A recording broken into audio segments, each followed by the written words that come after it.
Ya veremos que esto, como ustedes ven aquí el nombre medio extraño, ¿sí?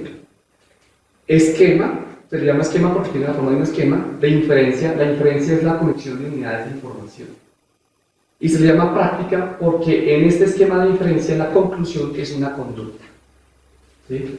De la praxis. Ese es el concepto que le tienen los filósofos de la teoría de la acción a la estructura de la mente humana. Este otro nombre, que es de psicología popular, en inglés Pop Psychology, es porque nosotros en la vida cotidiana tenemos un concepto de lo mental. Gracias a ese concepto de lo mental es que podemos entender a los otros. La pregunta es si ese concepto de lo mental, que lo tiene todo el mundo, es un buen modelo para hacer una teoría científica de la mente. Y a eso por eso se llama psicología popular. Nosotros tendemos a explicar nuestra conducta de esta manera. Cuando a usted le preguntan por qué hizo algo, usted inmediatamente empieza a apelar a sus intenciones, motivos o razones, sus deseos y sus creencias. Bueno.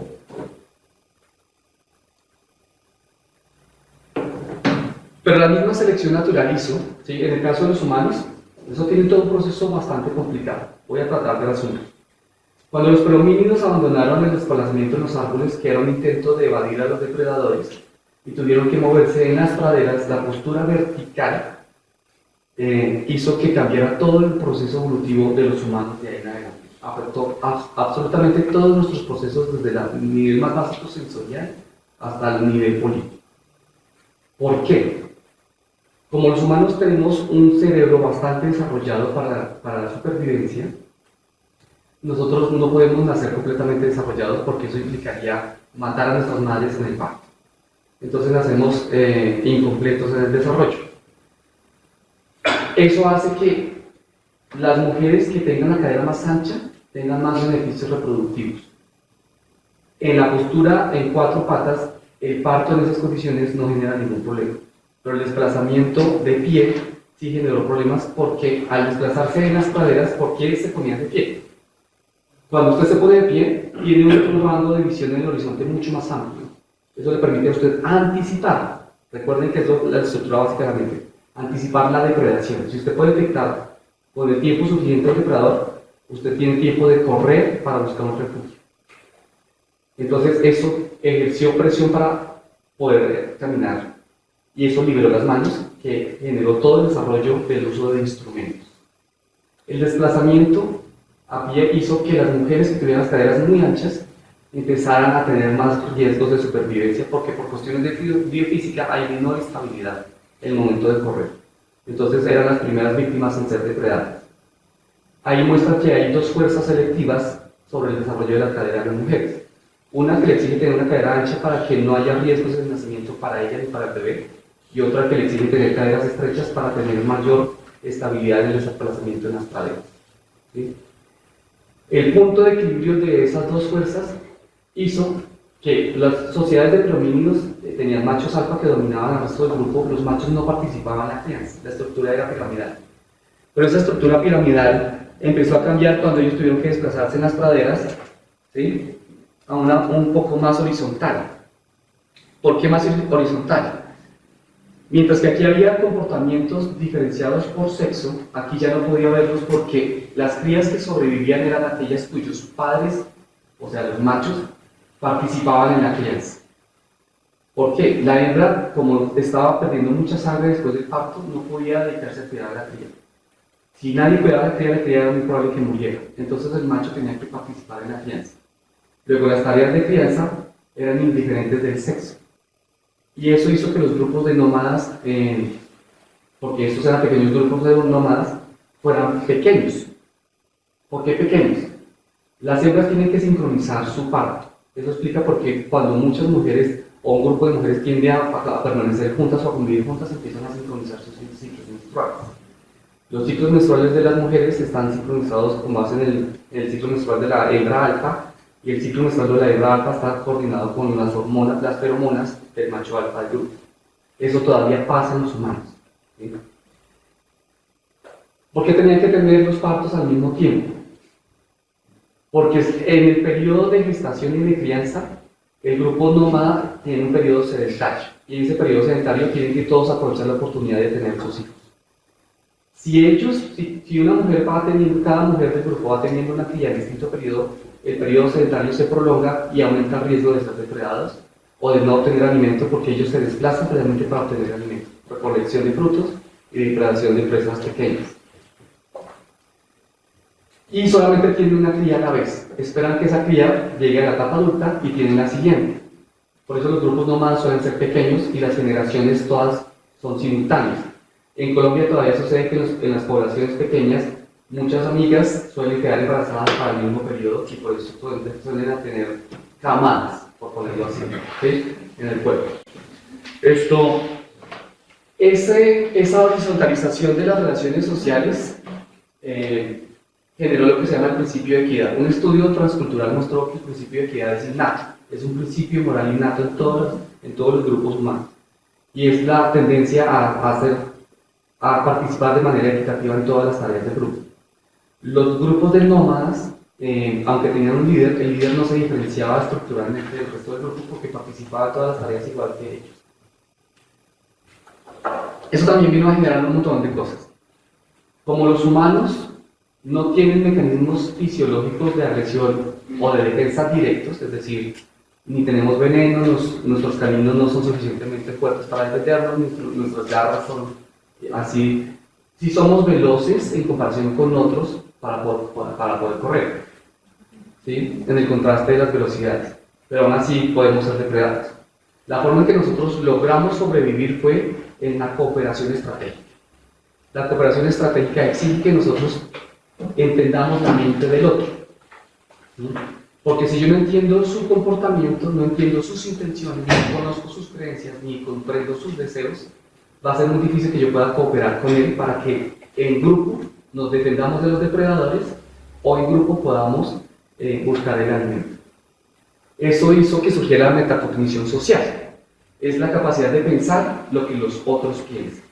A nivel evolutivo, primero aprendimos a desarrollar la capacidad de pensar lo que los otros piensan y luego sí, pensar lo que nosotros pensamos. ¿Sí? El orden es, a nivel evolutivo, es inverso.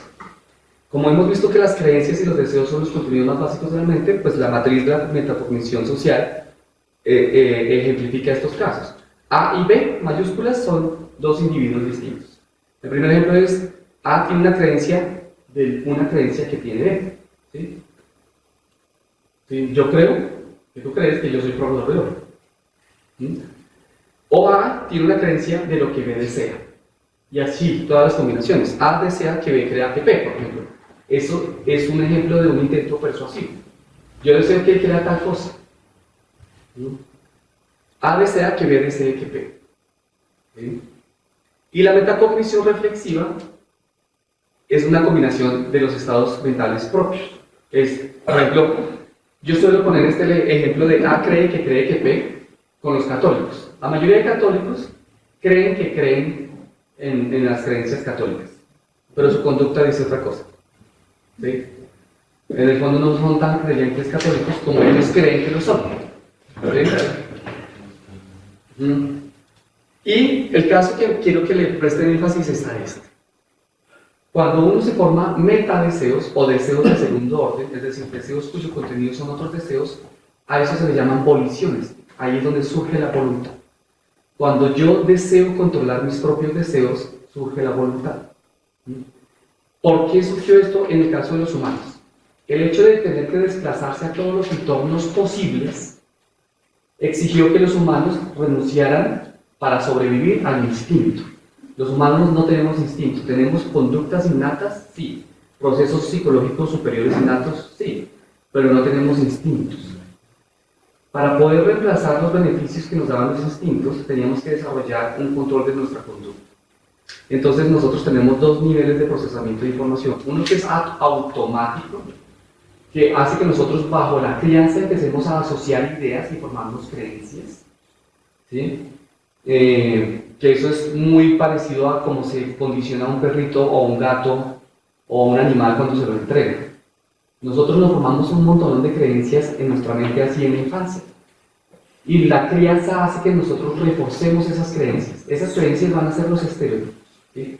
Nuestra creencia de lo que es una mujer, de lo que es un hombre, de lo que es una madre, un esposo, una familia, un vecino, de lo que es una profesión, de lo que es una ciencia, de lo que es una nación, de lo que es el deporte, se va reforzando con la crianza. Pero esas creencias básicas suelen ser automáticas. El problema de que esas creencias básicas sean automáticas es que va a haber situaciones en donde no van a funcionar correctamente. Si nosotros no tenemos la capacidad de regular esas creencias y adaptarnos a las circunstancias inmediatas, entonces van a ser contraproducentes. Un ejemplo de por qué el instinto tuvo que ser abandonado en el caso de los humanos, lo mostró Conrad Lorenz con el desarrollo de la impronta en las aves. Conrad Lorenz mostró que las aves tienen la impronta, que es un instinto que se marca sobre la madre. El primer elemento u objeto físico que se desplaza en el entorno cercano al huevo cuando ha eclosionado, al polluelo, es reconocido como la madre. Y eso va a ser después el prototipo de la especie con la cual me voy a reproducir. Los psicoanalistas estarían encantados con esto, ¿sí? Pero efectivamente, él, estudiando el comportamiento de eclosión de las aves, fue el primer elemento reconocido por esos polluelos y por lo tanto fue reconocido como la madre. Cuando estos gansos llegaron a la etapa de la reproducción sexual, intentaron reproducirse con él, porque no encontraron otro prototipo reproductivo, ¿sí? Entonces, ese instinto es adaptativo y dependiente del entorno geográfico. Como es dependiente del entorno geográfico, usualmente la selección natural ha favorecido que el objeto más cercano que se mueva al polluelo cuando eclosiona sea justamente la madre. ¿Cómo lo hace? El polluelo suele emitir sonidos desde el huevo, que hacen que la madre se aproxime de manera que se garantiza que sea ella la que esté cerca cuando ellos eclosionan. ¿Sí? De lo contrario puede ser contraadaptativo. Conrad Lorenz lo mostró porque incluso con un bombillo rojo los polluelos creían que eso era la madre. ¿Sí? Entonces, la metacognición surgió precisamente por esa necesidad de interactuar con nosotros cooperativamente para sobrevivir. Luego empezamos a explicar el mundo a partir de la atribución de intenciones, que es el fenómeno psicosocial más básico. Todas nuestras relaciones sociales es atribuyendo intenciones a los otros. Y la explicación primitiva del mundo era atribuyendo intenciones. Eso da origen al animismo. Si este objeto físico se desplaza porque tiene intenciones, entonces ese objeto físico que yo llamo luna se desplaza porque también tiene intenciones. Y entonces surge el animismo, la atribución de que hay un espíritu detrás del comportamiento de todos los objetos vivientes y no vivientes. Pero aquí surge la voluntad. A veces satisfacer un deseo no es benéfico para el individuo. La selección natural favoreció a aquellos que tenían la capacidad de contener, satisfacer ciertos deseos, o también la capacidad de autoimponerse deseos. ¿Sí? Por ejemplo, un principio de la racionalidad indica que uno debería desear, si uno desea ciertos fines, también debería desear los medios para conseguir esos fines. Pero no siempre es así. En este caso, una forma de tener un ejercicio de la voluntad es empezar a obligarse a desear esos medios para esos fines. De hecho, la selección natural lo hizo en el caso del deseo sexual. Y eso también viene a explicar otros procesos. El deseo sexual surgió como una trampa evolutiva para poderse reproducir. Los individuos que se reproducen sexualmente no tienen absolutamente ningún beneficio biológico con la reproducción. Pero la selección natural necesita que se replique. Los genes que nosotros llevamos son los que nos hacen desear sexualmente a otros. Ese es el incentivo para podernos reproducir. ¿Sí? En el caso de los humanos, además, como somos una especie socialmente dependiente, no es suficiente con el deseo sexual porque la hembra puede quedar embarazada, se separan los dos miembros de la pareja, pero recuerden que el mismo periodo de la reproducción exigía la participación del macho en la crianza. Entonces también provocó el origen del enamoramiento. Con el enamoramiento se genera ese apego por la pareja que garantiza que los dos progenitores estén juntos en el periodo de nacimiento y desarrollo infantil de la cría, de manera que ella pueda llegar viva al periodo reproductivo propio. Entonces el enamoramiento y el deseo sexual son dos trampas de la evolución para la reproducción de los genes. Bueno, entonces la voluntad viene aquí a surgir. Donde hay voluntad surge la libertad. ¿Sí? Ese es el proceso evolutivo de la libertad. ¿No? Y entonces aquí vamos a ver todas las gamas de la racionalidad. Un filósofo brasileño le llama racionalidad categórica a la optimización. La optimización es maximizar beneficios, minimizar costos. ¿Sí? Es un concepto de la economía. Entonces la racionalidad categórica es que todas las especies vivientes hacen eso y no pueden no hacerlo. porque aquellas que no lo hagan simplemente no sobreviven y sus genes no se replican. Pero además de la categórica está la normativa, y es la que tenemos nosotros, los humanos. La optimización de la misma optimización. Es decir, para tener racionalidad normativa nosotros tenemos la posibilidad de ser irracionales y elegir voluntariamente ser irracionales. ¿Para qué sirve eso? ¿Sí? Y es porque, como les decía, una característica de lo viviente es la capacidad de aumentar la independencia del entorno. Parte de la independencia del entorno es que ese ser vivo tenga la capacidad de controlar su propio proceso evolutivo. Y la forma de hacerlo es que su racionalidad ya no va a ser simplemente innata, sino que él va a poder controlar su propia racionalidad. Y cuando la decida, la puede decidir libremente. Esa racionalidad, en términos de funciones matemáticas, es la optimización. Las funciones matemáticas me indican que hay una curva que aumenta los valores. Esa curva que va creciendo me indica a mí que yo voy obteniendo más beneficios. Pero es posible que esa curva deje de crecer en un punto y empiece a caer o se mantenga constante. A eso se le llama un máximo. ¿Sí? Y si la curva está en caída, también se le llama un mínimo. Pero hay funciones que tienen, vemos que tienen esta característica sube acá, pero por aquí hay otro y por aquí hay otro. ¿Sí? Entonces a esto se le llama óptimo local y óptimo local. Estos saltos aquí son pequeños ejercicios de irracionalidad. ¿Sí? Es decir, es posible que uno obtenga beneficios siendo irracional. Y para no desperdiciar esos posibles beneficios, la selección natural se encargó de que nosotros pudiéramos eventualmente ser irracionales. A eso se le llama la irracionalidad racional. Ejemplo. Un ejemplo se le llama irracionalidad furtiva.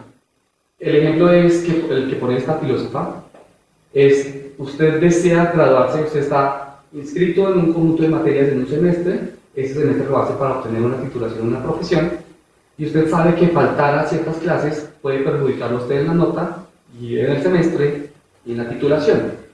Y aún así usted eventualmente deja de asistir a algunas clases, aún sabiendo eso. ¿Sí? Ese es un ejercicio de irracionalidad que no altera la racionalidad global porque aún así se mantiene el propósito a largo plazo de obtener la titulación. Y es posible que muchas veces usted se vea obligado a ser así irracional. Es decir, usted tiene que resolver algún asunto que le exige no asistir a esa clase. ¿Sí? Y si usted no resuelve ese asunto, usted no puede definitivamente continuar con la carrera. ¿Sí? Es un ejemplo de racionalidad. ¿Sí? Bueno, la racionalidad práctica es elegir los mejores medios para los fines que uno se propone. ¿Sí? Se le llama práctica porque tiene que ver con la acción como un instrumento para conseguir los fines. La racionalidad epistémica, que viene del concepto de episteme, de creencia y de conocimiento, es sobre la búsqueda de creencias verdaderas y la búsqueda de coherencia entre esas creencias, ¿sí? Para aumentar el éxito de las acciones. Y aquí hay algo interesante que es la autocrítica.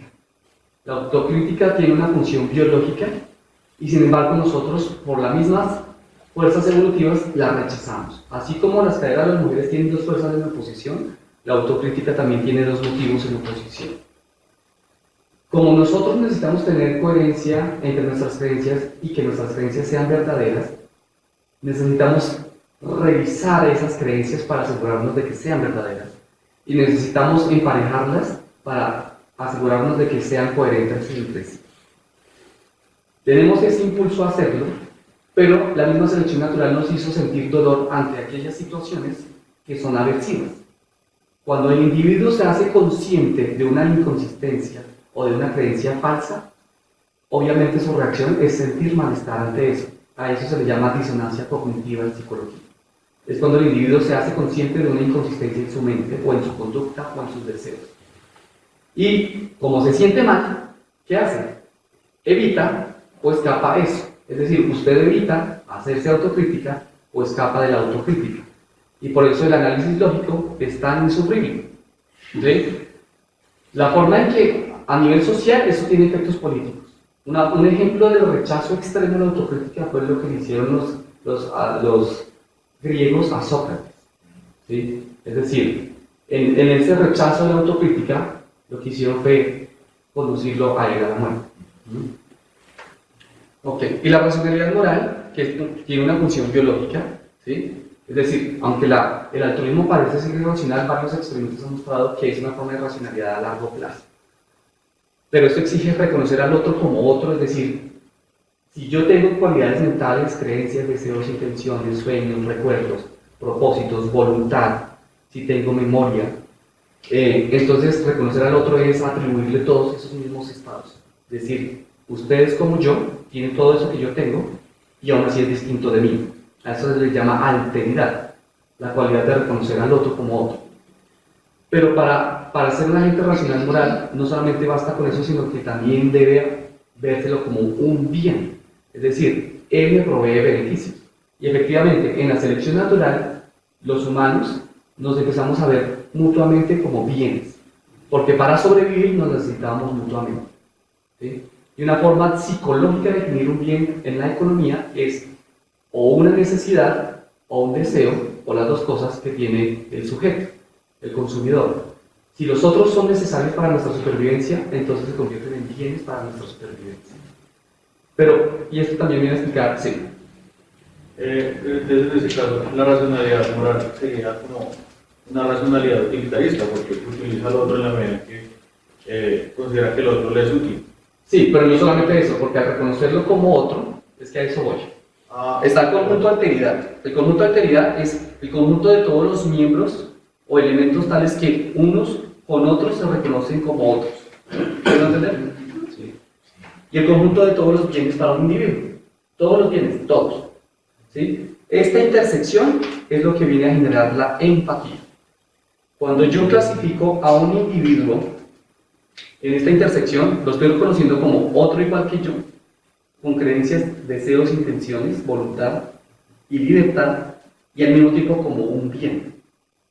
Cuando yo lo categorizo al mismo tiempo en ambas categorías, mi conducta necesariamente es empática. ¿Sí? Porque, por ejemplo, en términos de la economía, yo utilizo esa mercancía para sacarle provecho y beneficio. Pero para maximizar el beneficio que yo tengo de ella, debo garantizar las condiciones de estabilidad de ese bien. Si yo compro ese computador y a los 2 minutos lo tiro en la alberca, estoy violando ese mismo principio de optimización. Entonces debo garantizar las condiciones de permanencia del bien para maximizar el beneficio. Cuando ese bien no es cualquiera, sino otro como yo, aquí yo le estoy atribuyendo deseos para maximizar los beneficios que obtengo de él, siendo racional en sentido moral, así como yo cuido las condiciones de permanencia de ese computador, en el caso del reconocimiento del otro es garantizar a él su propio bienestar. Entonces, para poder tener beneficios del otro, tengo que reconocerlo como otro y como un bien. Y eso exige que yo tenga empatía con él. Me ponga en sus zapatos y actúe en consecuencia para maximizar su beneficio, su bienestar. ¿Sí? La pregunta es ¿cómo se distinguiría entonces la racionalidad moral de la racionalidad práctica? Entonces, La racionalidad moral es un tipo de racionalidad práctica. Es que el hecho de que sean distintas, y ahí nosotros cometemos una falacia. Aprovecho la intervención. Nosotros creemos que si dos cosas son distintas, entonces son mutuamente excluyentes. ¿Sí? Ese es un razonamiento que nosotros hacemos. ¿Sí? El hecho de que dos cosas sean distintas no implica, ¿sí?, que sean mutuamente excluyentes. Tampoco implica que una sea superior a la otra. ¿Sí? Eso suena muy abstracto, pero si yo le digo, ustedes dos son distintos, eso no implica que no puedan ser amigos, no implica que uno sea superior al otro. Pero nosotros creemos que cuando dos cosas son distintas, son excluyentes. ¿Sí? Sí. ¿Se puede considerar a los otros por fuera de la alteridad? O sea, que no son como uno, que no piensa como uno, que no tiene creencias como uno. Sí, a eso voy, y aquí es donde está la lógica. ¿Sí? Aquí es donde está la lógica. Voy a hacerlo lo más breve posible. ¿Sí? Si yo escribo esto en términos de lógica, lo que estoy diciendo es que esto es un elemento X, la variable X. Entonces yo estoy diciendo aquí, ¿sí?, estoy diciendo que existe al menos un elemento que está en el conjunto A y que está en el conjunto B. Esto se escribe así. ¿Sí? Yo utilizo el punto porque esta operación a veces confunde, pero bueno. ¿Sí? La intersección. Sí. No, eso sería conjuntos. Pero aquí está en lógica de predicados. Pero bueno, la operación es la misma. ¿sí? La cuestión es que la violencia, ¿cómo surge la violencia? La violencia es la negación de esta intersección. Es decir, yo estoy diciendo que ese elemento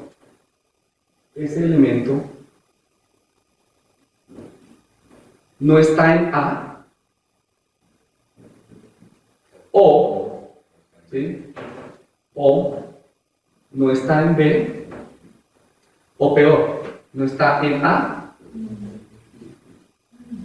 ni en B. Lo explico porque es muy abstracto. Yo puedo reconocer a otro como otro, pero no como un bien. Es decir, yo sé que él tiene creencias, deseos, intenciones, sueños, recuerdos, libertad, voluntad, pero no como un bien. Entonces, yo ejerzo violencia con él porque estoy compitiendo con él. Entonces, la empatía no es solamente para cooperar, sino también para competir. Para poder competir exitosamente con alguien, debo reconocerlo como otro, que por lo tanto es un impedimento para obtener los mismos beneficios. Estamos buscando los mismos beneficios, pero somos competidores. Entonces, mi conducta competitiva va a ejercer violencia contra él. Esa es una forma de violencia. Aunque lo reconozca como otro. Exacto. Exacto. ¿Sí? Y aquí, si yo lo ubico aquí, ¿sí? Como un bien, pero no como a otro, ¿sí? Es el esclavizador. ¿Sí? Yo reconozco que es un bien, pero no le reconozco estar en la misma categoría que yo. Un ejemplo es lo que hizo la Iglesia Católica. Hasta el año 1500 las mujeres no tenían alma, y entonces no eran reconocidas como otras del mismo estatus psicológico y social y teológico que los hombres. Y por lo tanto, se podía justificar la violencia contra ellos. ¿Sí? Ya vemos que la forma de ejercer el a nivel político es a los que se les entrena en la agresión militar, todo el entrenamiento militar exige negarle la alteridad al otro. Porque como la empatía inhibe la agresión, ya vemos, son mutuamente inhibitorias, entonces, como esa empatía la tenemos por selección natural, para que el soldado tenga éxito en la agresión militar, tiene que inhibir su empatía. ¿Sí? Y ahí se utiliza la racionalidad normativa. Sí, Ahí, exacto. sí. Sí. Y no la empatía. Ok. Esto... bueno, esto ya lo expliqué. Ok, la realidad. Entonces, como esto tiene que algunas creencias, ¿sí? Y aquí es donde vamos a meter algo interesante, ¿sí?